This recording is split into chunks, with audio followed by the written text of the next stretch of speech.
சிறுவனே,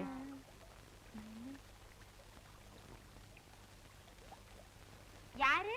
உன்னைத்தானப்பா அழைத்தேன். நீ பாடிய பாடல் என்னை வியக்க வைத்து விட்டது.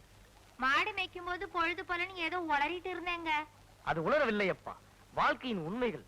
என் தமையன் ராவணன் புரிந்த தீமைகளை எல்லாம் சுட்டிக்காட்டி இந்த உலகத்திற்கு பாடம் சொல்லுவது போல் அமைந்த பாடல். ராவணனா? உன் தமையனா? ஆமாப்பா, அதனால்தான் உன் பாடலின் பொருளை முழுமையாக உணர்ந்தேன். நீங்க சொன்ன சரிதான் சாமி. பொழுது சாய போது நாட்டுங்களா? சிறுவனே, என்னங்க? எனக்கு ஒரு உதவி செய்ய வேண்டும். என்னது? நீங்க பெரிய மகாராஜா, உங்களுக்கு போய் நான் உதவி செய்யறதா? என்ன விளையாடுறீங்களா? இல்லையப்பா, உண்மையாகத்தான் கேட்கிறேன். நான் இங்க உதவி செய்யறதுக்கு தானே வந்திருக்கிறேன். என்ன செய்யணும்னு சொல்லுங்க. இதோ இந்த அரங்கரின் திருவுருவை சிறிது நேரம் உன் கரங்களில் வைத்திருக்க வேண்டும். இத பார்த்த உடனே என் கூடவே தங்க வச்சுக்கணுங்கிற ஆசை வந்துருச்சு. என்ன? அதான் என் கையிலேயே வாங்கி வச்சுக்கணுங்கிற ஆசை வந்துருச்சுன்னு. இதோ இந்த காவிரி நதியில் சந்தியாவந்தனம் செய்துவிட்டு சில நொடிகளில் திரும்பி வந்து விடுகிறேன். அதுவரையில் இதை வைத்திரு. எனக்கு கை வலிச்சா கீழே வச்சிடலாமா? இல்லை இல்லை, அப்படி செய்து விடாதே. கீழே வைக்க கூடாது என்பதனால் தானே உன்னிடம் தருகிறேன். ரொம்ப ரொம்ப கனமா இருக்கும் போல இருக்கே. உலகத்தின் பாரத்தை தாங்குபவர் உனக்கு பாரமாக இருக்க மாட்டார். அப்ப சரி, சீக்கிரம் வந்துருங்க. இத பாருங்க, நான் சின்ன பையன், ரொம்ப நேரம் வச்சிருக்க முடியாது. என்னால முடியலங்கிற போது 3 தடவை உங்க பேரை சொல்லி கூப்பிடுவேன். உடனே வந்துடணும். அப்படியே செய்கிறேன். இதோ என் சுவாமியை பெற்றுக்கொள்.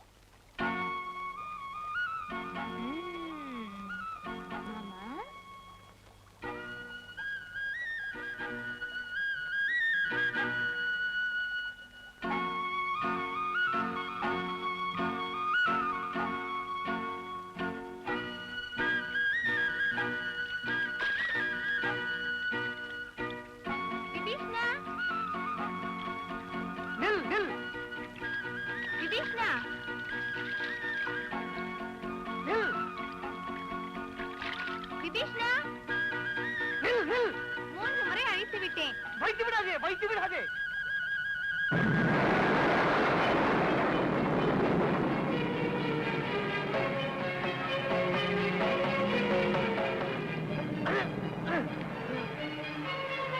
பாட்கடலில் பள்ளி கொண்ட பரந்தாமா, ரகுராமன் தொழுகின்ற பெருமானே, அரங்கநாதனே, ஸ்ரீராமர் தங்களை எனக்காக தானே தந்தளிப்பினார். என்னை ஏமாற்றி விடாதீர்கள், இங்கே நிலைப்பட்டு விடாதீர்கள். வந்து விடுங்கள், என்னோடு வந்து விடுங்கள், வந்து விடுங்கள். பெருமானே, வந்து விடுங்கள், வந்து விடுங்கள், என்னோடு வந்து விடுங்கள், வந்து விடுங்கள். திருவனே, என் இதயத்தில் நிலைப்பட்ட எம்பெருமானை கீழே வைத்து விட்டாயே, என்னை ஏமாற்றி விட்டாயே. உன்னை என்ன செய்கிறேன் பார்.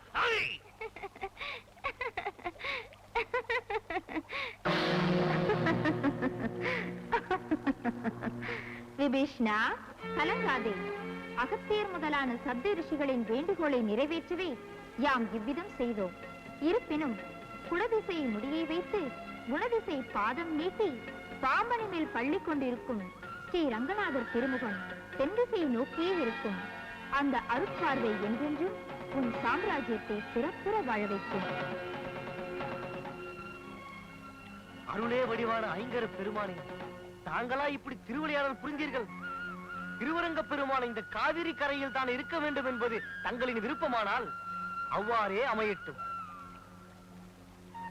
முழுமுதலே எங்கள் கோரிக்கையை நிறைவேற்றி வைத்த பரம்பொருளே, அன்று தமையனான ராவணன் கொண்டு வந்த சிவலிங்கத்தை காரணமாக கொண்டு கோகர்ணம் என்ற சைவ திருத்தலத்தை உருவாக்கினீர்கள். இன்று தம்பியான விபீஷணன் கொண்டு வந்த திருவரங்கரை காரணமாக கொண்டு ஸ்ரீரங்கம் என்ற வைணவ திருத்தலத்தை உருவாக்கிவிட்டீர்கள். ஆஹா, சைவ வைணவ வேதத்தை நீக்கி சமய ஒற்றுமைக்கு வழிகாட்டி விட்டீர்கள் பிரபு. மகிழ்ச்சி. அரங்கிற்காக ஓடி வந்து இந்த காவிரி கரையில் காட்சியளித்த தாங்கள் இந்த மலை உச்சியில் இருந்து உச்சி பிள்ளையார் என்ற திருப்பெயரோடு எழுந்தருளி அருள் புரிய வேண்டும். அவ்வாறே ஆகட்டும். ஓம் என்ற ஓர் அச்சரத்தை உச்சரித்தாலே மகிழ்ந்து ஒரு முறை பிரதட்சணம் செய்தாலே அருள் புரியும் நச்சினார்க்கினிய உச்சி பிள்ளையாரே என்றென்றும் இங்கே எழுந்தருளி அருள் புரிய வேண்டும். வாக்குண்டாம் நல்ல மனமுண்டாம் மாமலராள் நோக்குண்டாம் மேனினுடங்காது ஊக்கொண்டு துப்பார் திருமேனி தும்பிக்கையான் பாதம் தப்பாமல் சார்வார் தமக்கு.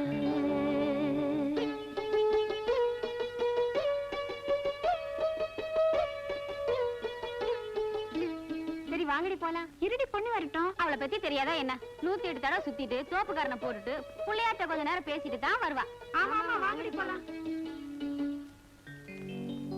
முன்னவனே யானை முகத்தவனே முக்தி நலம் சொன்னவனே தூய்மை சுகத்தவனே மன்னவனே சிற்பரனே ஐங்கரனே செஞ்சடையல் சேகரனே தற்பரனே நின்றாள் சரண்.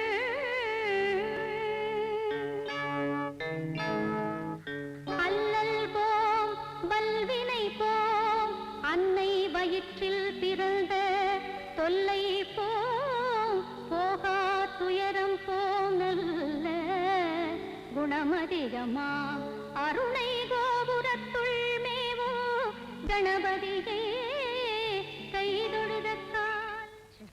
புரிய மாட்டேங்குது. ஐயோ எப்ப வந்து தொலைபாடோ. மீனாட்சி, ஏமா மீனாட்சி, உன்னதாமா? ஏன் இப்படி குட்டி போட்ட பூனை மாதிரி அங்க இங்க உலாச்சிட்டே இருக்க? வந்து நம்ம மருமா பொண்ணு பிள்ளையார் கோயில் வரைக்கும் தான் போயிருக்கா, வந்துதான் அழைச்சிட்டு போ. ஏ பெருந்தேவி வீட்டு விசேஷத்துக்கு அவளை அவசியம் அழைச்சிட்டு போணுமா? என்னமா பேசுற? ஊர்ல நடக்கிற நல்ல காரியத்துக்கு மருமகளை அழைச்சிட்டு போகலன்னா ஊர்ல 4 பேர் 4 விதமா பேச மாட்டாங்களா? அழைச்சிட்டு போனா அங்க இருக்கிற 4 பேர் 4 விதமா கேள்வி கேட்பாங்களே, அது உங்களுக்கு தெரியுமா? நான் போறது பெருந்தேவி வீட்டு பேரனுக்கு பேர் சூட்டு விழாவுக்கு. அங்க வர்றதுக்கு இவளுக்கு என்ன அருகதை இருக்கு? அதெல்லாம் எனக்கு தெரியாது. பொண்ணுகிட்ட நான் சொல்லிட்டேன், அவளை நீ அழைச்சிட்டு போறேன். ஆமா, அவ அந்த விநாயகர் கோயில 108 தடவை சுத்திட்டு தோப்புக்காரனை போட்டுட்டு ஆடி அசைஞ்சு வரத்துக்குள்ள அங்க விழாவே முடிஞ்சு போயிடும். பரவாயில்லம்மா, பெருந்தேவியின் பேரு வச்சிருக்கிறதுனால அவ ஒண்ணு விநாயகரை விட பெரியவ இல்ல. மருமக வர வரைக்கும் காத்திருந்து அவளை நீ அழைச்சிட்டு போறேன். ஏண்டி, கோவிலுக்கு போனமா வந்தமான்னு இல்லாம ஊரை சுத்திட்டு இப்படி வரைய உனக்காக நான் எவ்வளவு நேரம் காத்துக்கிட்டு இருக்குது? அது வந்து நீ ஒண்ணும் சொல்ல வேண்டாம்மா. உள்ள போய் படவை மாத்திக்கிட்டு உங்க அத்தை கூட போயிட்டு வா. போமா.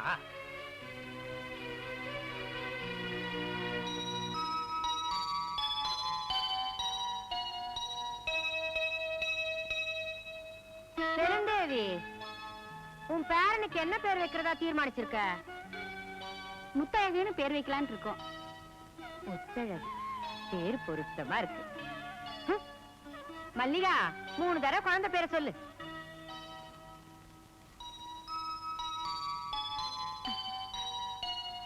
முத்தழகு முத்தழகு முத்தழகு முத்தழகு.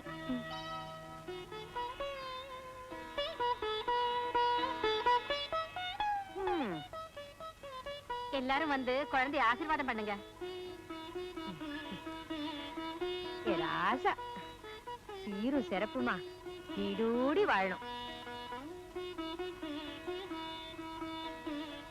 முத்தழகு நில்லு, குழந்தைய தொடாத.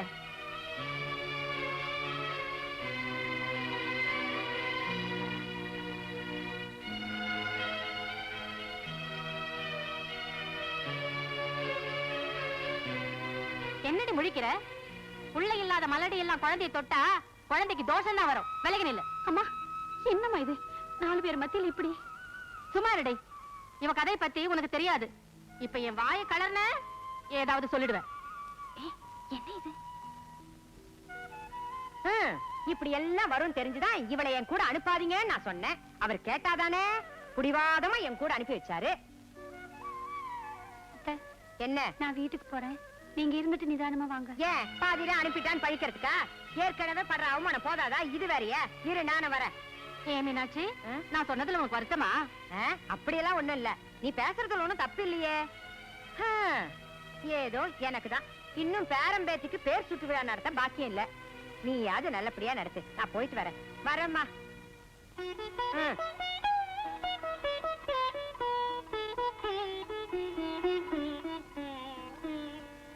எனக்கு தெரியும், நல்லாவே தெரியும். வேண்டான்னு சொன்னா கேட்டாதானே? இவளோட ஏன் வந்தேன்னு கழுத்தை பிடிச்சு வெளியில் தள்ளாத குறைதான். தள்ளல, விட்டுடு. ஏன் கத்துற? ஐயோ, இப்படி எல்லாம் ஆயிடுச்சே. நான் கொதிச்சுக்கிட்டு இருக்கேன். உங்களுக்கு வேடிக்கையா இருக்கா? மருமக வந்து இத்தனை வருஷம் ஆச்சு, இன்னுமா ஒரு புழு பூச்சி பொறக்கலன்னு என்ன தானே கேக்குறாளுங்க? உள்ள பெத்துக்காதவளை எந்த சபையில சேர்த்துக்குவாங்க? சுபகாரியம் நடக்கிற இடத்துல யார் கூப்பிடுவாங்க? இவளுக்கு மாமியாருங்கிற ஒரே காரணத்தினால்தான் எனக்கு இந்த நிலைமை. உண்மைதாமா. என் கூட கல்யாணம் ஆனவங்க எல்லாம் பிள்ளைங்களுக்கு தகப்பனாகி அவங்கள பாடசாலைக்கு அனுப்பிச்சிட்டாங்க. என் தலையெழுத்து இந்த மலடியை நான் எங்கேயுமே கூட்டிட்டு போக முடியல.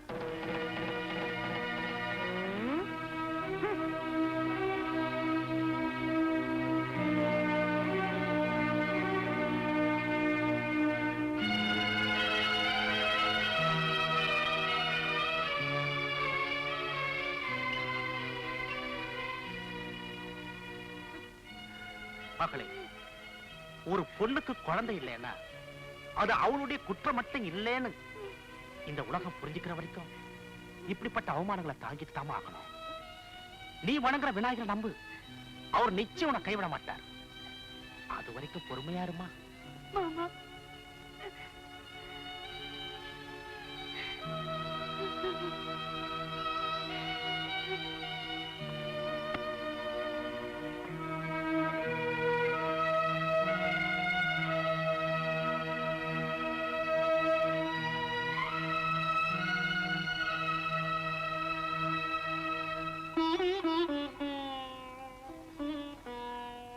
இந்தாங்க மோர். உனக்கு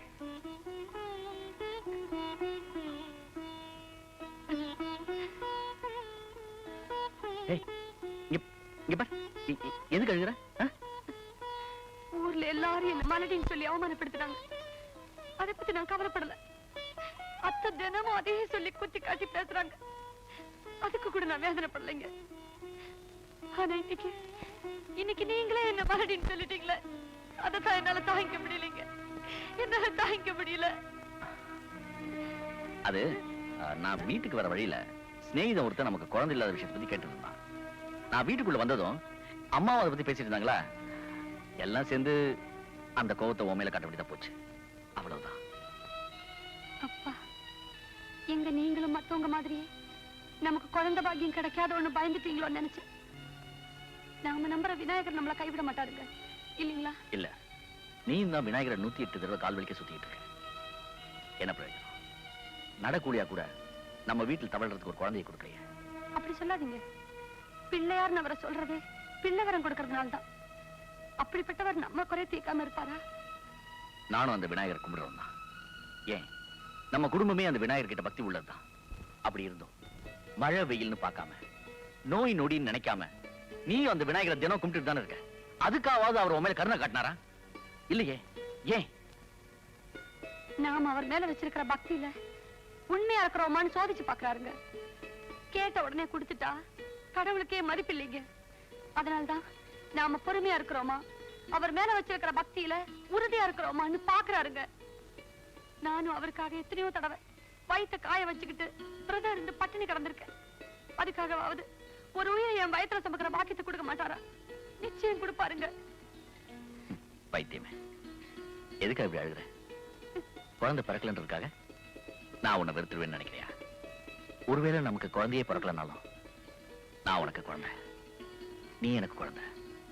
என்னன்னைக்கும் ஒருத்தருக்கு ஒருத்தர் துணையா இருப்போம்.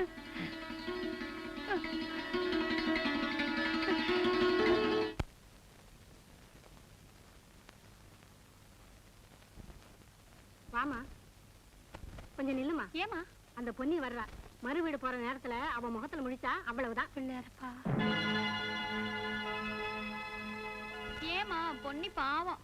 என்னடி பெரிய பாவத்தை கண்டுட்ட? கல்யாணம் ஆகி 10 வருஷம் ஆகுது. அவ வயித்துல ஒரு புழு பூச்சியை கூட காணோம். அவ முகத்துல நீ முழிக்கலாமா?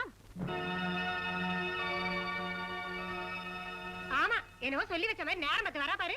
இந்த லட்சத்துல தினமும் விநாயகர் கோயிலுக்கு வேற வந்துடுறா. ஆமா, அந்த விநாயகர் ஆகாயத்துல இருந்து ஒரு குழந்தைய அவன் மடியில போட்டுற போறாரு. நீ வாமா.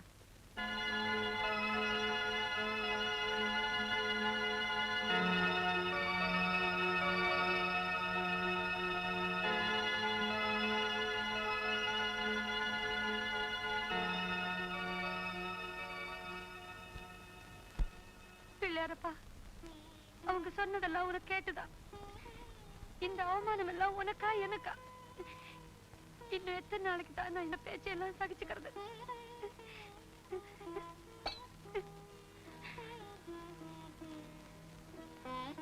அவரே உன் மேல நம்பிக்கை இல்லைன்னு சொல்லிட்டாரு. அதுக்கு என்ன செய்ய போற? நான் அப்படி சொன்னது தப்புன்னு உன் கால்ல விழுந்து வணங்கும்படி செய்ய போறியா? இல்ல அதுதான் உண்மைன்னு நிரூபிக்கப்படி செய்ய போறியா? இல்ல, அதுக்கு நான் விட மாட்டேன். இன்னும் எத்தனை வருஷங்களானாலும் உன்னை சுத்தி வர்றதை நான் நிறுத்த மாட்டேன். எனக்கு சந்தான பாக்கியம் கிடைக்கிற வரைக்கும் உன் சன்னதியிலே கிடப்பேன். இது சத்தியம். அக்கா, நேத்து உங்க வீட்டு விசேஷத்துக்கு வந்திருந்தோமே, அங்க நீங்க பண்ணிருந்த அலங்காரத்தையும் விருந்தையும் பார்த்து அப்படியே அசந்து போயிட்டோம். ஆமாமா, பிரமாதமா கொண்டாடுனீங்க. இந்த கிராமத்துல இந்த மாதிரி உங்களை தவிர வேற யாரு இவ்வளவு அமக்கலமா கொண்டாட முடியுங்கிறேன். பெருந்தேவியா கொக்கா? என்னக்கா இப்படி சொல்லிட்ட? மீனாட்சி அம்மா நினைச்சா செய்ய முடியாதா என்ன? என்னது மீனாட்சியா? ஐயோ ஐயோ, அந்த பொண்ணுக்கு குழந்தை பிறக்க போறதும் இல்ல, அவ அம்மா ஆக போறதும் இல்ல. மீனாட்சி தான் பேர பிள்ளைக்கு பேர் சுட்டு விழா நடத்த போறதும் இல்ல இல்ல இல்ல. அப்படி எனக்கா ரகசியம்? எங்க கிட்ட சொல்லக்கூடாதா என்ன? என்னடி இப்படி வம்பு பண்றீங்க? இந்த உண்மை வெளியே தெரிஞ்சா ஒரு குடும்பத்துக்கு எடுத்த பாவம் என்ன வந்து சேரும். அந்த அளவுக்கு நாங்க விட்டுருவோமா? சும்மா சொல்லுக்கா. பொண்ணு மேல அக்கறை இருக்கிறதுனால தான் அவளை பத்தி தெரிஞ்சுக்க ஆசைப்படுறோம். கிட்ட வாங்க. சொல்லுங்க. இந்த பொண்ணுக்கு கல்யாணத்துக்கு முன்னாடி அடிக்கடி வயிற்று வலி வரும். அடி வயிற்ற பிடிச்சுக்கிட்டு சுருண்டு படுத்து கிடந்தவள நானும் அவ அம்மா வந்தா வைத்திய வீட்டுக்கு அழைச்சிட்டு போனோம். அதுக்கு அவர் என்ன சொன்னார் தெரியுமா? என்னக்கா சொன்னாரு? இந்த பொண்ணுக்கு கர்ப்பப்பையில கோளாறு இருக்கு, இதுக்கு கல்யாணம் ஆனாலும் குழந்தையே பிறக்காது, இதுக்கு வைத்தியமே கிடையாதுன்னு சொல்லிட்டார். இந்த உண்மையை மறைச்சுதான் இவளுக்கு கல்யாணம் பண்ணி வச்சாங்க.